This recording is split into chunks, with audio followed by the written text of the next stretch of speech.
చూడండి చూడండి దీక్ష చేసేవారు ప్రతి ఒక్క నియమాలు పాటిస్తారు, అది కామన్. కానీ దీక్ష చేయని వాళ్ళు కూడా ఈ యొక్క నియమాలు పాటించాల్సిందే.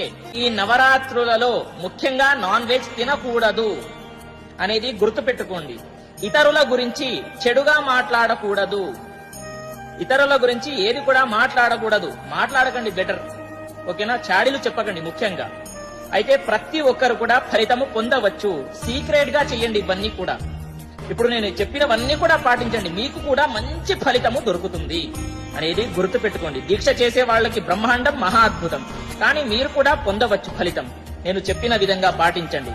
మరియు ప్రతి రోజు కూడా లలితా సహస్రనామాలు చదువుకోండి. స్వామి నాకు రాదు చదువుకోవడానికి అని అంటే కనీసం వినండి, ఓకేనా? తరువాత ఒక మంత్రం ఉందండి, దీక్ష చేసే వాళ్ళకి కూడా దీక్ష చేయని వాళ్ళకి కూడా, ఓకేనా? ఈ యొక్క మంత్రాన్ని ప్రతిరోజు స్నానం